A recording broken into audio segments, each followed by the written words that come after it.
minutes after 10 o'clock. Thank you for tuning in this Tuesday morning. Bob Kennedy is in the studio. This program is called Berkshire Hathaway Home Team Realty with Bob Kennedy, and it's an appropriate name because that's who he represents, and he's on the air to answer your questions about real estate. Maybe you're thinking about buying for yourself, buying for a family member. That's a very nice gift, wouldn't it? Maybe as an investment, and some of those things will come up today as well. The phone number to ask questions during the show is 622-9622, and we encourage your calls. And in fact, we encourage them as early in the show as possible in case the answer might happen to be lengthy. Good morning, Bob. How you doing? Good morning. Doing great. Thanks for having me. And your Thanksgiving, how was that? Thanksgiving was great. It was actually pretty quiet, but we had a lot of fun. That's what you look for. I think when you go to buy a home, I think you imagine yourself, what will this house look like on Thanksgiving, on Christmas, if you celebrate Christmas, you know? Yeah. Don't you do that in your mind's eye? Actually, the people that we spent Thanksgiving with they started off as a customer. We were in the house that I had sold them a couple of years ago. Oh, wow. Isn't that cool? Yeah. That cool. Do you know, one of the things people are doing this time of year is fretting about money, right? Yes. They're saying, oh, no, we got money problems. So this year we're going to invest, and I know that this is something you can answer really well about an investment home. Tell me who. Let me ask you the opposite. Who's a bad person to invest in a home as a real estate investment? Well, I think, what are you looking for? The bottom line is, if you're going to be a real estate investor, right, you're going into a business. And you have to approach it as a business, and you have to understand the upside and the downside to it. But if you're going to invest in a home, as opposed to just as a personal investment, if you're doing it for a business venture, you have to understand the number one rule. And Berkshire Hathaway is owned by Warren Buffett, and his number one rule of investing is never lose money. Yeah, that's a good one. That's an easy one. It's easier said than done. Right. So you have to understand that you're going to put money at risk, and you're entitled to a return on that investment because of the risk. So what's the smart thing to do? Buy a house as an investment to be rented out, or buy a house as an investment to maybe fix up and flip? You can do both. For if someone wants to get into a business where they're going to resell the house, pretty good suggestion would be that you understand the trades, you know how to do some of the work, or you know a lot of people in the trades, and you can get competitive work done, because the margins end up being pretty slim. So if you have cost overruns or there's unforeseen problems, that's going to affect your bottom line. But what's the realistic view of this? Okay, one of the things we've learned from you in the times that you've done the show is that the neighborhood plays an important role in deciding the value of a house. So if you fix up a house to make it worth more than you paid for it and therefore make a profit, can you make it that much better than the rest of the neighborhood, or will you be shooting yourself in the foot? You again, it comes down to, it's a business matter. How much do you expect to make? Most people have ideas that they're going to, quadruple their money on each deal that they do, and that's not really realistic. So if you want to sell the house, you have to understand the parameters of the sales within the market. You can't over-improve a house, and you can't under-improve the house. You have to make it competitive with everything else that's going on. If you're going to fix up a house and you have $90 a square foot in it, and the neighborhood that you're in is selling at $75, you got a problem. You violated rule number one. So my first question sounds like a catch-22 answer. My first question being, who is the worst candidate to buy a house as an investment? It sounds like the answer is the unexperienced person. And the catch-22 is, how do you get experience? I mean, do you team up with somebody who is experienced? A lot of investors work as partners. A lot of people are not just, one guy might have the money, one guy has the expertise to get the work done. A lot of, we're kind of back to where things were, pre-run-up, pre-crash, all that stuff. And people are looking at real estate again as a proper investment. But you have to, be careful in what you're looking for. There's the old adage is, buy a single family residential home in a good neighborhood, you'll almost never lose money. That's the kind of that's a great thing to look at. Is it a neighborhood that you feel values are going to be better down the road? Some people, they'll buy an older home in an area of other rental homes, and they're just looking for a return on the investment. They're not going to make major improvements. So those are more savvy people. Those are people that they're not dealing with, a lot of times you're going to have people that aren't going to last in the house all that long. They're kind of stopping in, trying to find a job. They don't make it. They go on to the next thing. How about real estate in gated communities? Do the gated communities themselves sell the homes that are in there, or do they use real estate people such as yourself that don't live in a gated community? In Marion County and in the villages, everybody pretty much sells everywhere. No one has a monopoly. Some companies may have on-site people, but most of those people co-broke also. A lot of those communities have restrictions on how many units can be rented or how long somebody's allowed to rent the house for. So you want to understand all that if you're going to do it from an investment standpoint. The phone number is 622-9622. Maybe you've been thinking about buying a house as an investment and you have a question for Bob. This would be a great time to call, or maybe it's just simply thinking about moving, hopefully staying in our community. So do you have this happen to you, Bob? Do you have somebody who would be like me, has no clue what to do? But I've watched these late night infomercials about, flipping houses, and I don't really want to buy all those CDs. I'm just going to go to you, and I'm going to say, I have an inheritance, and I want to invest it in a house. Would you guide me so that I would make an investment? Was that part of what you would do for me? Sure. We also have property management so that you're not going to be responsible for finding the tenant to make sure they pay the rent on time. You're not going to have to do background checks when somebody's getting ready to rent the house. And what we would do is we would sit down and say, hey, based on the money you're looking to invest, what are your expectations of returns? What do you need to set aside for deferred maintenance that may come up whenever a house is vacated? There's going to be work that needs to be done. So yeah, we have a lot of investors that we do business with and a lot of properties that we handle for them. And is the mortgage the same as if you bought a house for yourself? The mortgage is going to be a little bit different. They don't have the programs. You're going to have to go pretty much with conventional financing on an investment property. A bank's going to want to see more of a down payment, in most cases at least 20%, and the interest rates might be a little bit higher, but they're still really, really affordable. Okay. But it is different. What if a person has a home business, it's not retail, but they're an accountant to do taxes, something like that? When they buy a house, do they have to let you know that they want to use part of that house for their business? They don't.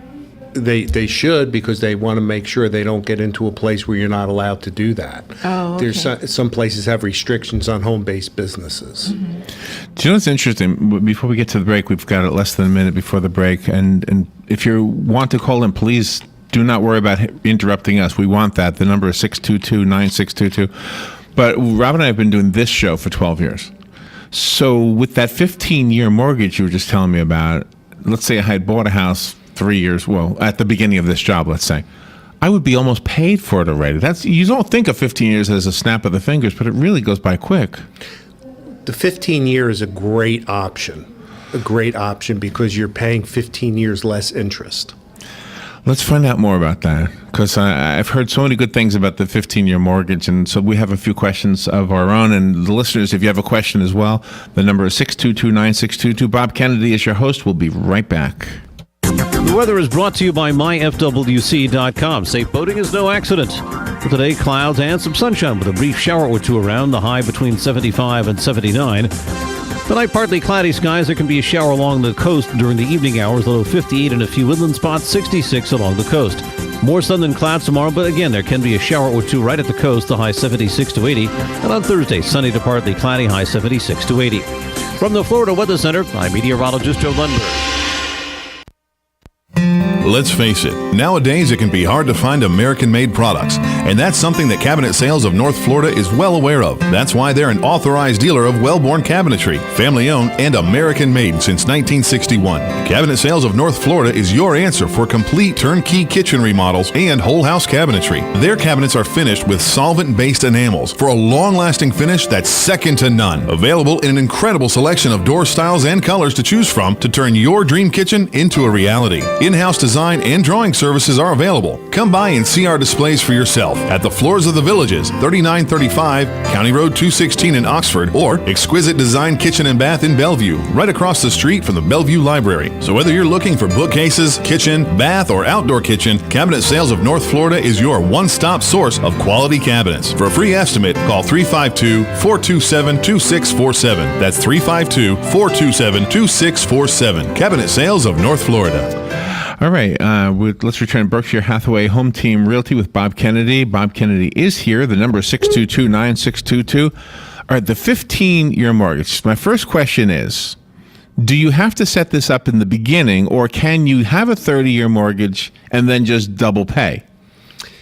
You can do that. You can set it up where you're going to have, you just make an extra payment each month. Okay.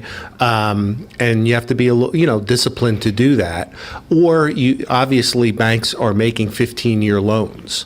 The difference is a lot of, especially first-time home buyers, they don't have the down pay. If you're going to do a 15-year mortgage, you pretty much have to put down 20%.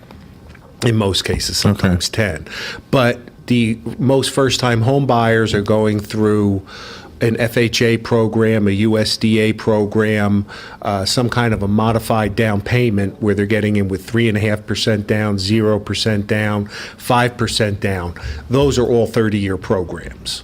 Okay. So if you're a buy-up home buyer, or you're really into like a Dave Ramsey or some of these financial people that say don't buy a house until you can do a 15-year mortgage and put more money down, hey, more power to you.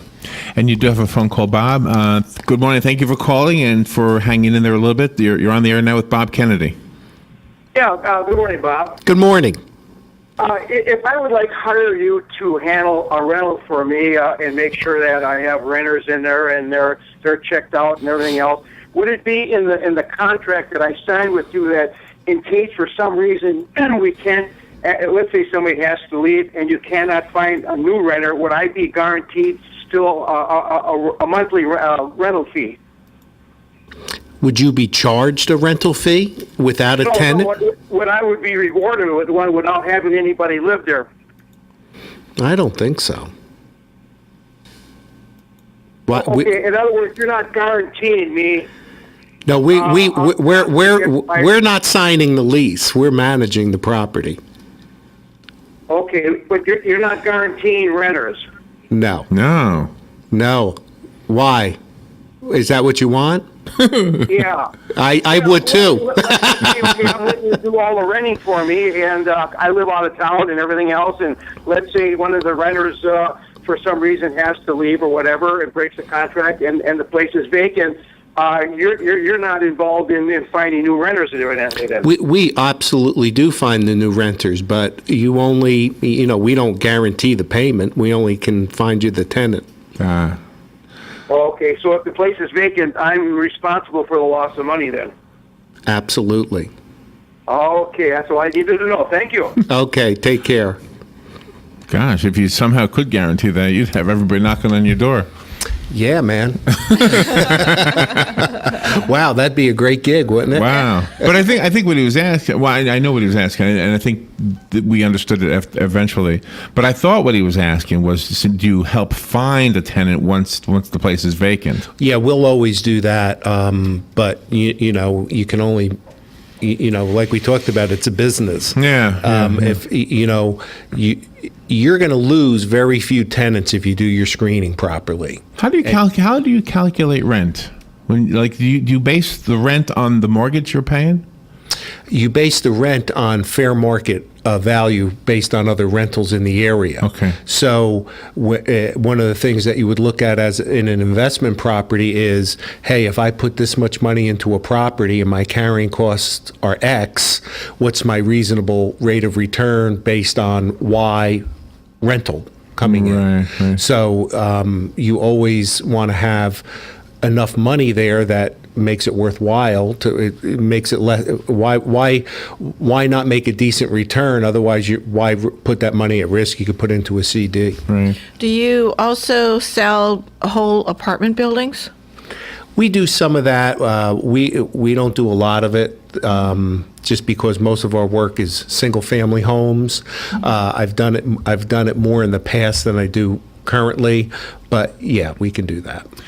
Getting back to mortgages in general, is a credit union preferable to a bank when you go for the mortgage? Credit unions are sometimes they'll offer programs to their members that aren't the same as regular banks.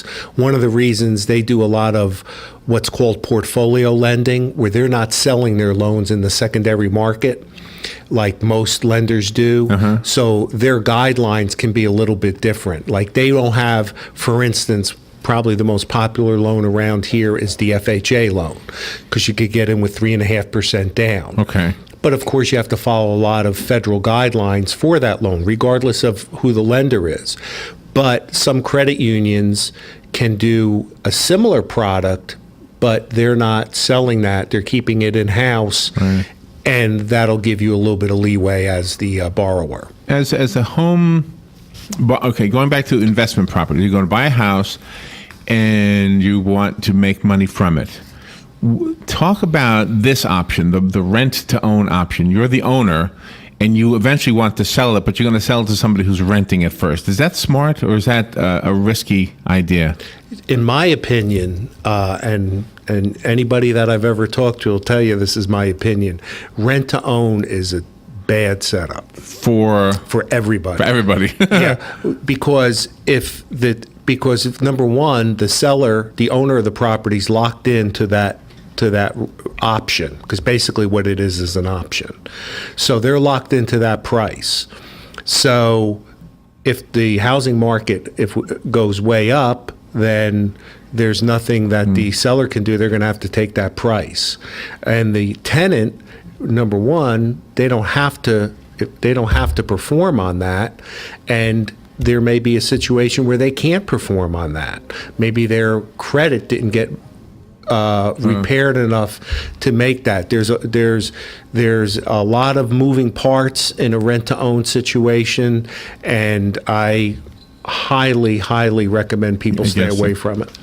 Well, there was there were homes in Marion Oaks, and people bought lots, and then they built their own homes, and then 10 years down the road, a school was built down there. Do you have any knowledge as to what might be constructed? Because those people that built those homes and lived there didn't realize the school was going up in that property. And now they ended up selling because the school is butted right up against their homes. Well, being next to a school usually isn't a bad place to have a home. But if you look at a master plan and you see if it's commercial or residential zoned, you have a pretty good idea of what's coming down the pike. Okay. And Bob, you have another phone call. Good morning. Thank you for calling. You're on there with Bob Kennedy. Good morning. Oh, they bailed down. Okay. The phone number is 622-9622 if you'd like to speak to Bob and ask your questions. Maybe investing is something that you are considering. Can you do numbers for me? I don't mean to throw you a curve, but in the 15 versus 30-year mortgage options, I'm thinking 15 means you're paying just as much twice as often, or twice as much as often, something like that. Is that accurate, or does it really not work out that way? Your payments are based on rates today.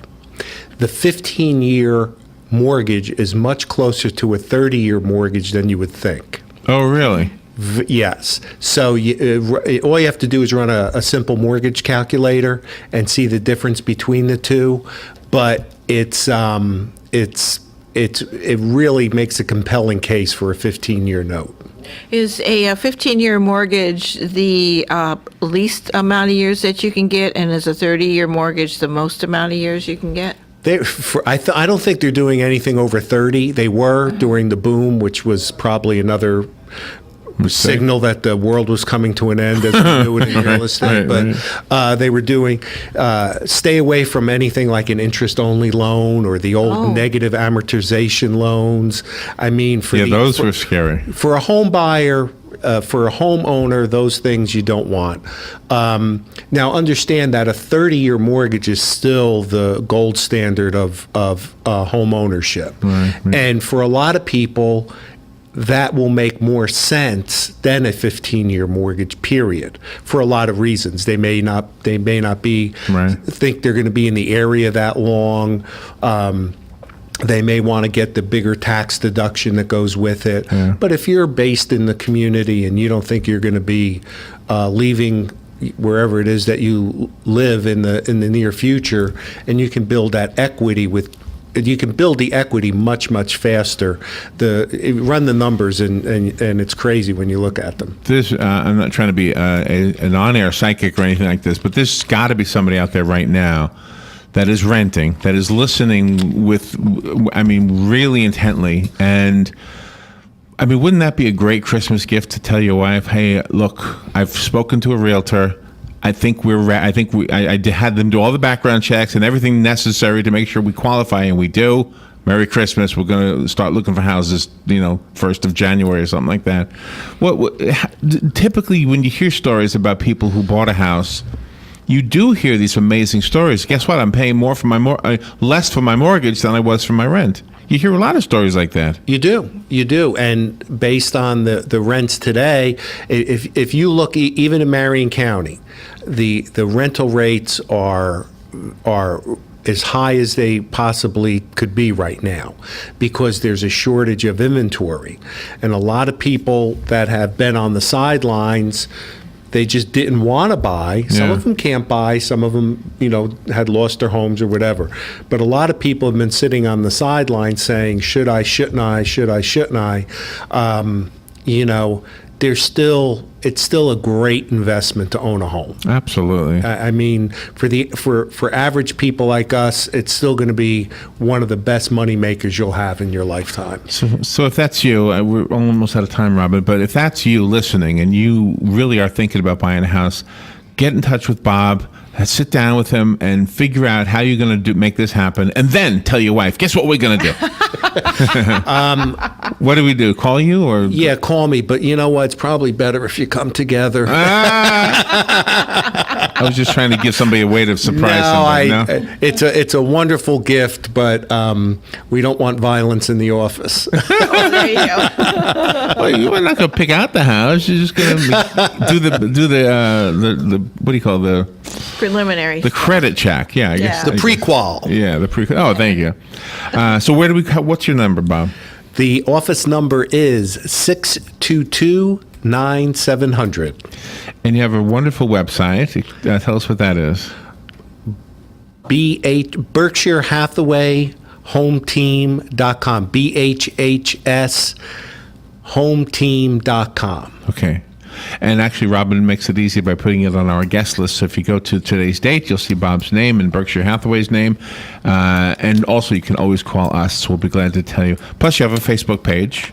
Yes. Same thing, but Facebook. It's wonderful. I like the Facebook page. Facebook page gives you a lot of great info, a lot of good blog articles about financing, about different mortgage options, things to look for, the decisions to make before you start the home buying process. Lots of good info. It is one of the most rewarding things you'll ever do. It's scary, but take that first step, and next year at this time you'll be celebrating Thanksgiving and Christmas in your own home. That's right. Thank you, Bob. Thank you. We'll be right back. This is The Source, WOCA.